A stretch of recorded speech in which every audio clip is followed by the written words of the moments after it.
안녕하세요. 오늘 저희가 함께 깊이 파고들 자료는 아침마다 지혜시합 388입니다. 디지털 숙제, 과연 우리 아이들의 미래에 도움이 되는가? 바로 이 질문인데요. 네, 안녕하세요. 요즘 정말 화두가 되는 주제죠. 맞아요. 저희 어릴 때랑은 숙제 풍경이 뭐랄까 완전히 달라졌잖아요. 종이 공책 대신 태블릿 화면 보고 있는 게 이제 익숙하니까요. 이게 그냥 도구만 바뀐 건지 아니면 그 이상인지 한번 자세히 들여다보려고 합니다. 네, 편리함, 효율성 이런 이름으로 디지털 교육이 확산되고 있는데 그 이면에 혹시 우리가 놓치는 건 없는지 자료에서는 그런 점들을 좀 짚어주고 있어요. 이게 아이들 학습이나 성장에 진짜 도움이 되는 건지 아니면 오히려 디지털 장벽 같은 게 되고 있는 건 아닌지 말이죠. 학교에서는 일단 긍정적인 면을 많이 이야기하는 것 같아요. 뭐 개별 맞춤 학습이 가능하다, AI 튜터가 도와준다, 진도 관리도 편하다. 그렇죠. 이론상으로는 정말 좋아 보이죠. 미래 교육 같고요. 네, 근데 자료를 보면 부모님들 입장은 또 다른 것 같더라고요. 맞아요. 이게 화려한 포장지처럼 느껴질 수 있다는 지적이 있어요. 앱 설치하고 비밀번호 만들고 로그인하고 이 과정 자체가 사실 좀 번거롭잖아요. 아, 맞아요. 매번 아이 것 챙겨주려면 그것도 일이겠네요. 네. 그리고 기술적인 문제 생기면 또 부모님 몫이 되기 쉽고요. 이게 그냥 불편함을 넘어서 스트레스가 될 수도 있다는 거죠. 그래서 근본적으로 이게 정말 학습 기회를 주는 건지 아니면 그냥 다른 형태의 장벽인지 생각해 봐야 한다는 겁니다. 핵심은 아이들 두뇌 발달이나 학습 습관에 이게 진짜 좋냐? 이 문제겠군요. 정확합니다. 그리고 건강 문제, 이거 정말 심각하게 나오던데요. 자료에 나온 연구 결과 보니까 스크린 시간이 일시간 늘 때마다 근시 위험이 21% 증가한다고요. 네, 이미 근시가 있는 아이들은 진행 속도가 54%나 빨라진다는 결과도 있고요. 54%요? 와, 요즘 애들 정말 일찍부터 태블릿 같은 거 보잖아요. 만 5세 얘기도 나오던데. 맞습니다. 그게 단순히 눈 건강 문제로만 그치는 게 아니라는 점이 더 중요해요. 아, 또 뭐가 있을까요? 스크린 앞에 오래 앉아 있으면 당연히 몸을 움직이는 시간은 줄어들죠. 운동 부족, 체력 저하, 비만 문제까지 갈 수도 있고요. 또 밤늦게까지 화면 보고 있으면 수면 리듬도 깨지기 쉽잖아요. 네네. 잠 제대로 못 자면 다음날 학교 가서 집중도 안 되고. 그렇죠. 성장기 아이들한테 수면은 정말 중요한데 말이죠. 이게 다 연결되어 있는 문제입니다. 눈 건강, 신체 발달, 수면, 학습 능력까지요. 디지털 기기의 편리함이 오히려 기본적인 성장을 방해할 수도 있다는 경고네요. 네, 그렇게 받아들여야 할 것 같습니다. 건강 문제뿐만 아니라 학습의 질 자체도 문제라는 지적이 있어요. 집중력이 떨어진다는 거죠. 아, 네. 온라인 학습이 점점 게임처럼 변해가는 경향이 있다는 분석인데요. 맞아요.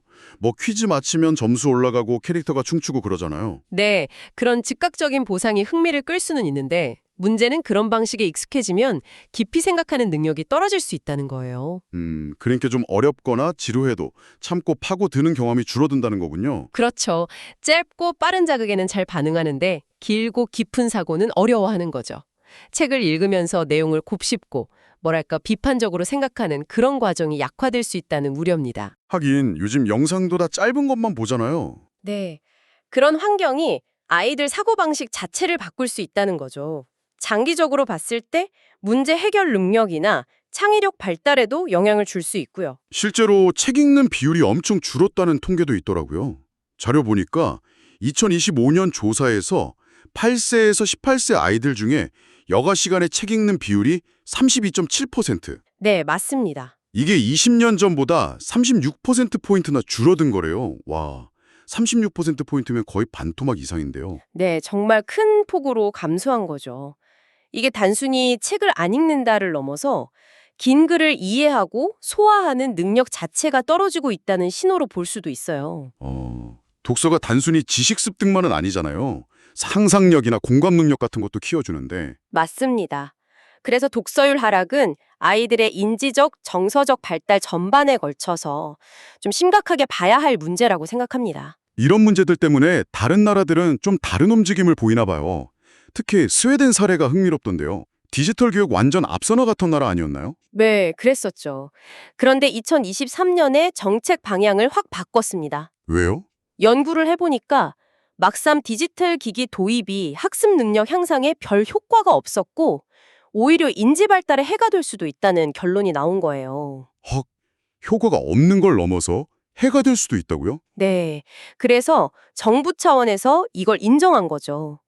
단순히 기술 도입이 목표가 아니라 교육 효과와 아동 발달을 다시 우선순위에 둬야 한다. 이렇게요. 그래서 다시 종이책이랑 연필을 강조하는 쪽으로 가고 있다고요? 맞습니다. 스크린 타임도 줄이고요. 어떻게 보면 기술 만능주의에 대한 좀 강력한 경고 메시지인 셈이죠. 스웨덴 말고 스페인도 비슷하다면서요?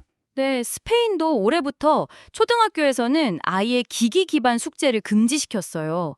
학교에서 태블릿 쓰는 시간도 주당 2시간 이내로 제한하고요. 와, 거기도 상당히 강력하게 나가네요. 네, 이들 나라가 보여주는 건 기술 도입 속도에만 매몰되지 않고 실제 교육 현장의 목소리나 연구 결과를 바탕으로 정책을 신중하게 결정해야 한다는 거죠. 때로는 아날로그 방식이 더 효과적일 수 있다는 걸 인정한 거고요. 무조건 디지털이 좋다는 게 아니라는 거네요. 균형이 중요하군요. 그렇죠. 교육적 효과가 최우선 기준이 되어야 한다는 겁니다. 그럼 영국은요? 거기도 뭔가 움직임이 있다던데요. 영국에서는 지금 부모한테 온라인 숙제를 거부할 권리를 주자는 법안 개정이 논의되고 있어요. 보수당 주도로요. 부모가 거부할 권리요? 네. 자료에서는 이걸 정치적인 걸 떠나서 아이들 뇌 발달이나 복지를 우선해야 한다는 사회적 공감대가 좀 형성되고 있는 걸로 보고 있더라고요. 부모의 선택권을 존중하고 부작용에 대한 우려를 반영하려는 거군요. 네, 그런 시도로 볼 수 있습니다. 그럼 우리나라는 어떤가요? 한국은 팬데믹 겪으면서 온라인 수업 확 늘고 디지털 교과서 도입도 엄청 빠르게 진행됐잖아요. 바로 그 점이 좀 우려스러운 부분이라는 지적이 있어요. 한국이 IT 강국이다 보니 기술 도입 속도는 정말 빨랐는데 그 과정에서 효과나 부작용에 대한 검토가 좀 부족했던 거 아니냐는 거죠. 아, 스웨덴이나 스페인처럼 충분히 따져보지 못하고 좀 빨리 간 측면이 있다. 네, 그럴 수 있다는 겁니다.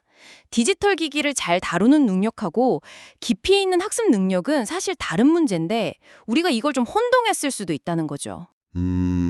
기술 잘 쓰는 거랑 공부 잘하는 거랑은 다르다는 거네요. 그렇죠. 기술 활용 능력 향상이 곧 학습 능력 향상이라고 막연하게 기대했던 건 아닌지 좀 냉정하게 돌아볼 필요가 있다는 겁니다. 이 자료에서 좀 인상 깊었던 제안이 하나 더 있었어요. 바로 시니어 세대, 그러니까 조부모님들의 역할인데요. 이게 좀 의외였거든요. 네, 저도 그 부분이 상당히 흥미로웠습니다. 어떻게 보면 좀 뜻밖의 해법처럼 들릴 수도 있지만 충분히 의미가 있다고 봐요. 어떤 면에서요? 요즘 부모님들, 특히 맞벌이 부부는 정말 바쁘잖아요. 아이랑 책상에 마주 앉아서 차분히 시간 보내기가 현실적으로 쉽지 않죠. 네, 그렇죠. 퇴근하고 오면 저녁 먹고 씻기다 보면 시간 훌쩍 가고. 바로 그 빈틈을 시간적으로 좀 더 여유가 있고 또 삶의 지혜도 갖추신 조부모님들이 채워줄 수 있다는 거예요. 아, 단순히 숙제 봐주는 걸 넘어서요? 그럼요. 손주한테 종이책을 이렇게 소리내서 읽어주고 내용에 대해 이야기도 나누고 질문도 받아주면서 자연스럽게 생각하는 힘을 길러주는 거죠. 이건 그냥 지식 전달이 아니잖아요. 네, 정서적인 교감 같은 거군요. 맞습니다.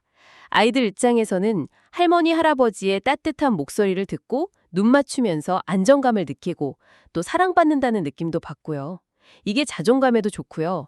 또 조부모님의 경험담 같은 걸 들으면서 세상을 보는 눈도 넓힐 수 있고요.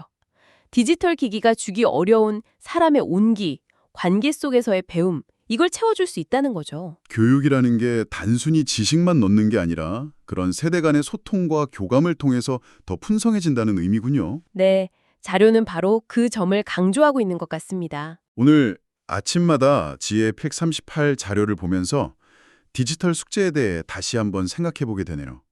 편리함 뒤에 가려진 문제점들이 생각보다 많다는 걸요. 네, 건강 문제, 집중력 문제, 독서 능력 더하까지 간단치 않은 문제들이죠. 특히 디지털 교육을 앞서갔던 나라들이 방향을 틀고 있다는 건 우리에게도 시사하는 바가 큰 것 같습니다. 교육의 본질을 다시 묻게 되네요. 맞습니다. 기술은 도구일 뿐 목적이 되어서는 안 되겠죠. 중요한 건 우리 아이들의 눈, 두뇌, 그리고 마음까지 지키는 그런 균형 잡힌 학습 환경을 어떻게 만들 것인가 하는 점입니다. 자료의 재현처럼 부모님뿐만 아니라 조부모님 세대, 그리고 우리 사회 전체가 관심을 갖고 지혜를 모아야 할 때인 것 같습니다. 그래야 기술에 휘둘리지 않고 진짜 아이들을 위한 교육을 할 수 있겠네요. 네. 오늘 저희 이야기를 들으시면서 당신은 어떤 생각이 드셨나요? 이 빠르게 변하는 디지털 시대에 진정한 배움이란 과연 무엇일까요?